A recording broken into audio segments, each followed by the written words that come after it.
Hello বন্ধুরা, সবাই কেমন আছো? আশা করি সবাই খুব ভালো আছো আর আমিও ভালো আছি। চলে এসেছি আজকে একটা নতুন ভিডিও নিয়ে। তো এটা একটা প্রোডাক্ট রিভিউ দেব। তো এটা কি প্রোডাক্ট, কিসের জন্য ইউজ করে সবটাই ভিডিওর মাধ্যমে বলে দেব, বা কারা কারা ইউজ করতে পারবে সেটাও জানিয়ে দেব। তো চলো, এটা একটা নিউডের ফেসিয়াল কিট। প্যাকেজিংটা খুব সুন্দরভাবে করে দিয়েছে, দেখতেই পাচ্ছ।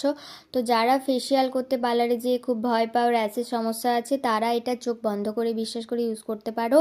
তো এখানে 6টা স্টেপ আছে। 6টা প্যাকেটিংয়ের পেছনেতেও লিখে দেওয়া আছে কীভাবে ইউজ করতে হয়। তো সেগুলো তোমরা পড়ে করে নিতে পারবে। আর চলো আমি কি আছে সেগুলো একটু বলে দিই। ক্লিনজিং মিল্ক আছে, স্ক্রাব আছে, আচ্ছা ম্যাসাজ ক্রিম আছে, ফেস মাস্ক আছে, সিরাম আছে, সানস্ক্রিন আছে। 6টা স্টেপ তোমাদেরকে বলে দিলাম। আর প্রোডাক্টটা 30 ডেজে একবার করে ইউজ করতে পারবে। আর তোমরা ইউজ করে জানাবে কমেন্টে যে তোমাদের কেমন লেগেছে প্রোডাক্টটা। তো তো ভিডিওটা এইটুকুই। লাইক কমেন্ট শেয়ার করতে একদম ভুলো না, আর আমার চ্যানেলটা সাবস্ক্রাইব করতেও ভুলো না। টাটা।